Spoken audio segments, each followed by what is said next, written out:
Master minds commerce చదవాలనుకునే 10th inter విద్యార్థుల తొలి ఎంపిక. అల్లు అర్జున్ గారితో వర్కింగ్ ఎక్స్పీరియన్స్ అంటే ఏం చెప్తారు? అంటే డీజే ఒక సినిమా సార్ ఆయనతో చేసింది. డీజేలో ఆయనతో పాటు వెనక ఫ్యామిలీ చేశాను. మొత్తం ఫ్యామిలీలో బ్రాహ్మణ్ సెటప్ లో. ఓకే.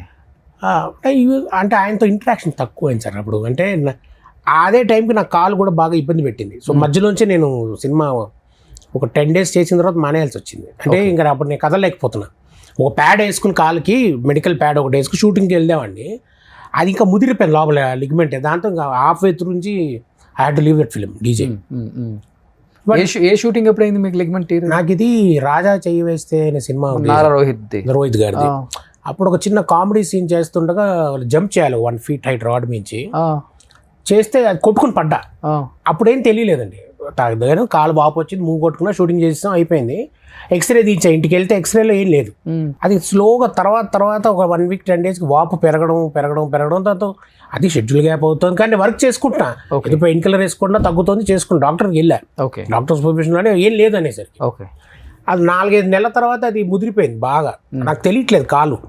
అంటే నేను చేసిన అది బహుశా నా నెగ్లిజెన్స్ అవ్వచ్చు. నేను నాటు వైద్యం చేయించాను, ఆయుర్వేదం చేయించాను దీనికి. అంటే నాటు వైద్యం వెళ్ళినప్పుడు మా డ్రైవర్ ఉండేవాడు. డ్రైవర్ తీసుకెళ్ళాడు.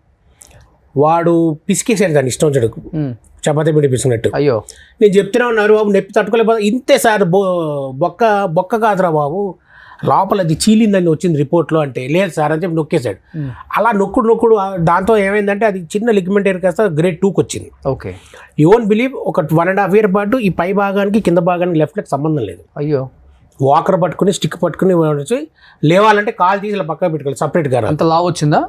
లావు కాదు, సంబంధం లేదు దీనికి. ఇలా తీసి పెట్టుకోవడమే కాలు. నేను అయ్యో ఇలా తీసి పెట్టుకుని, అంటే మనకి ఇది కూడా స్పర్శ కూడా లేదు నాకు. ఈ కింద భాగానికి స్పర్శ ఉంది కానీ ఇది మేము మూవ్ చేయలేను, నేను ఉంచలేను, నుంచుంటే పడిపోతా. ఆ స్టేజ్కి వచ్చేసింది. అప్పుడు డాక్టర్స్ మారుస్తూ వేరే ఆర్థోపెడిక్ దగ్గరికి వెళ్ళినప్పుడు ఆయన చెప్పారు, బాబు దాన్ని బాగా ఇష్టం వచ్చినట్టు పిసికేశారు అందరూ, అది ఒకలా అయిపోయింది లోపల, నువ్వు ఇప్పుడు ఫిజియోథెరపీ ఏం చేయించొద్దు, దాన్ని పని చేయి, దాన్ని లీవ్ ఇట్ ఆఫ్, కొద్ది రోజులు ఆగి నెమ్మదిగా చేద్దాం, టేక్ ఎ టైం. సార్ అయిపోయింది, టైం అంతా అయిపోయింది, ప్రెషస్ టైం అంతా అన్న. ఏం చేయలేము, ఎందుకంటే ఆల్మోస్ట్ లాస్ట్ స్టేజ్కి వచ్చేసింది కాలు ఊడి స్టేజ్కి. సరే ఇంకా దాన్ని వదిలితే నెమ్మది అక్కడి నుంచి మళ్ళీ స్టార్ట్ చేసి ఫిజియోథెరపీ చేస్తే ఇప్పుడు ఈ స్టేజ్ మళ్ళీ నడిచే పొజిషన్కి. నాకు అంటే నడుస్తానని నమ్మకం ఉంది కానీ ఎప్పుడు నడుస్తానో తెలియదండి. కానీ 1.5 year పట్టింది. It was 3 years programme sir. 16లో విరిగింది, 17, 18, 19, 3.5 years లిటరల్గా. ఓకే. నరకం చూశారు. నరకం అంటే ఇలాగే ఉంటుంది. ఎగ్జాంపుల్ అన్నీ కాలు తీసి పెట్టాడు, అంటే లేచి నుంచోవాలంటే పక్కన మనిషి వాకరో స్టిక్కో, తోడు కూడా ఎవరు లేరు కదా, ఎవరు లేరు. లేచి నుంచోవాలంటే గోడలు పట్టుకోవాలి అంతే. అక్కడి నుంచి అది చేసుకుంటూ అంటే ఒక స్టేజ్కి ఫిజియోథెరపీ చేయించుకోవడానికి కూడా లేని స్టేజ్కి వచ్చేసామంట. డబ్బులు ఫిజియోథెరపీ చేయించుకుంటున్నాను, ట్రీట్మెంట్ తీసుకుంటున్నాను. కానీ ఇప్పుడు ఇది ఫిజియోథెరపీకి నెలంతా పెడితే మనకి దీనివల్ల వేరేది ఆగిపోతుందని చెప్పేసి ఆ ఎక్సర్సైజెస్ ఇంట్లో చేయడం. అయ్యో, అది ఏదైనా మన డాక్టర్ సూపర్విజన్ చేయాలి, మనం చేయకూడదు కదా. ఎక్కువ తక్కువ చేయడం ఏదో అంతే. ఆ టైంకి అలా అనిపించాలా. ఇప్పుడు కూడా కొంచెం, ఇప్పుడు లింపు లేదండి, ఇప్పుడు ఏం లేదు, ప్రాబ్లం ఏం లేదు, సెట్ అయిపోయింది. కానీ నాకే భయం. అంటే ఆ స్టేజ్ మళ్ళీ అంటే నేను మొత్తం సెట్ అయ్యాక డాక్టరు ఇంకా హాయిగా పని చేసుకోవాలి వెళ్ళి అన్నాడు. ఎవడిస్తాడు సార్ పని, 3 ఏళ్ళు అయిపోయింది, ఇప్పుడు పని నేను మళ్ళీ ఫస్ట్ నుంచి మొదలు పెట్టాలి. ఇప్పుడు మీకు తెలియట్లేదు, 0కి వెళ్ళిపోయింది, మైనస్లోకి.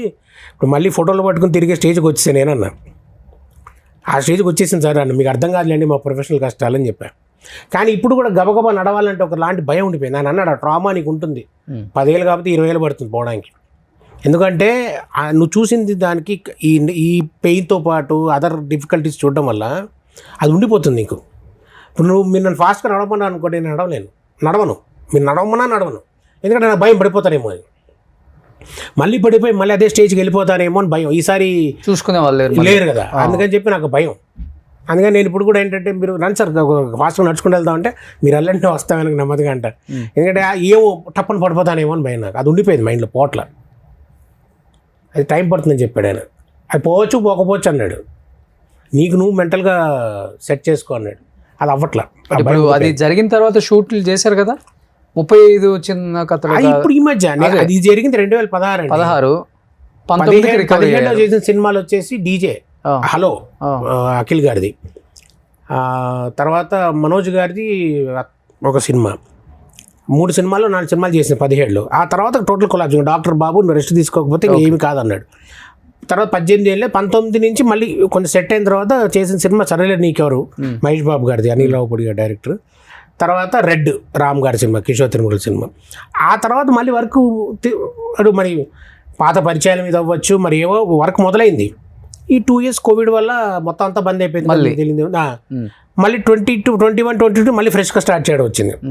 మళ్ళీ రీస్టార్ట్, ఎప్పటికప్పుడు రీస్టార్టే. 22, 23 ఇంకా చేస్తూనే ఉన్నా. తర్వాత ఓకే, ఇప్పుడు తర్వాత వచ్చిన సినిమాలు అంటే నేను డీజే చేసా, 35, ఒక 2-3 చిన్న సినిమాలు, మిస్టర్ బచ్చన్లో చేశాను. మన శ్రీ విష్ణు గారి సినిమా చేసా. దాని ముందు ఆయన బెల్లంకొండ శ్రీనివాస్ గారి సినిమా చేసాము లాస్ట్ ఇయర్. వర్క్ చేస్తూనే ఉన్నా సార్. అదే ఏదో ఒకటి చేస్తూనే ఉన్నా. గ్యాప్లు పడుతుంది, అదైతే సహజంగా. ముందులా కాకుండా ఇప్పుడు పడితే గట్టిగా పడిపోతుంది గ్యాప్. ఓకే, సో ఆ గ్యాప్ల గురించే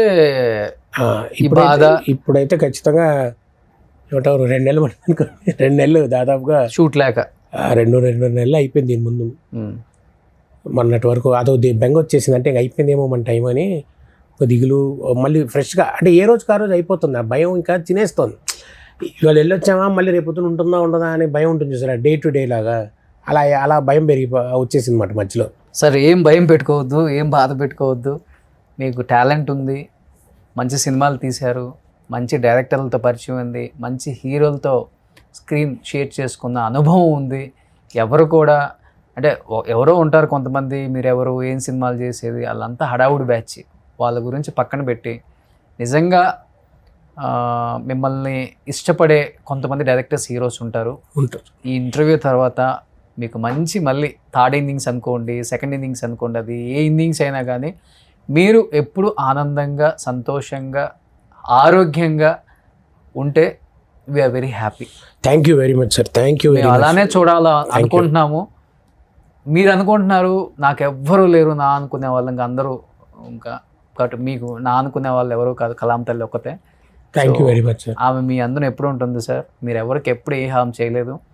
మీరు ఒక మాట అన్నారు, మా ఫ్రెండ్స్ అంత మోసం చేసినా కానీ నా దగ్గర లేకపోయినా వాడి దగ్గర వీడి దగ్గర అడిగి నేను కేసు ఎందుకు పెట్టించుకోవాలి, ఎందుకు కోర్టు అంటే నా చెక్ బౌన్స్ అవ్వకూడదని మీరు అంటే లాక్కపోయి అన్నీ ఇచ్చేశారు.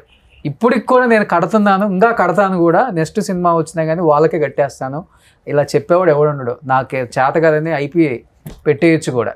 బట్ మీరు ఆ క్యారెక్టర్ కాదు కాబట్టి మంచివాడికి ఎప్పుడైనా మంచిగా జరుగుతుంది. అది కొంచెం అటు ఇటుగా జరుగుతుంది. టైం ఒక్కటే హోప్ ఉందన్నారు కాబట్టి ఆ హోప్ మిమ్మల్ని బతికిస్తుంది సార్. ఆ హోప్ ఎవరో కాదు, మన ఇండస్ట్రీయే. ఒక ఆక్సిజన్ లాగా మీకు ఏదో ఒక హీరో ఏదో ఒక టైంలో తెలియకుండా ఒక కాల్ డెఫినెట్గా వస్తుందని నేను ఎక్స్పెక్ట్ చేస్తున్నాను. Thank you. నేను ఎక్స్పెక్ట్ చేస్తున్నానండి. ఖచ్చితంగా రావాలనుకో. అదే ధైర్యంతో ఉండండి. మళ్ళీ మంచి మంచి సినిమాలు చేయండి సార్. మమ్మల్ని అందరిని అలరించండి, నవ్వించండి. సో మేము ఎప్పుడు మిమ్మల్ని ప్రేమిస్తూనే ఉంటాం. రామచంద్ర గారు, థ్యాంక్ యూ సో మచ్. చాలా ఇయర్స్ తర్వాత మీ మనసులోని బాధలు అట్లీస్ట్ నేను ఇప్పుడైనా బయటికి చెప్పాలి, ఇండస్ట్రీకి తెలియాలి, నన్ను ప్రేమించే ఆడియన్స్కు తెలియాలని మీరు ఓపెన్ అయ్యి ఇంత ఫ్రీగా మాట్లాడారు. సో చాలా చాలా థ్యాంక్స్. సో నెక్స్ట్ సినిమా ప్రమోషన్లో కలుస్తాం సార్. తప్పకుండా sir. Thank you very much. మీ నోటి మేడం అలా జరగాలండి. ఆల్మోస్ట్ నా షోలకు వచ్చిన వాళ్ళు ఎవ్వరూ కూడా చాలా సంతోషంగా వస్తారు నెక్స్ట్ వచ్చేటప్పుడు. థ్యాంక్ యూ అండి. అదే జరగాలని కోరుకున్న ఆ విషయంలో కూడా thank you very much. Thank you అండి. Thank you so much. Suman టీవీలో మీ పర్సనల్ అండ్ బిజినెస్ ప్రమోషన్స్ కోసం కింది నెంబర్కి కాంటాక్ట్ చేయండి.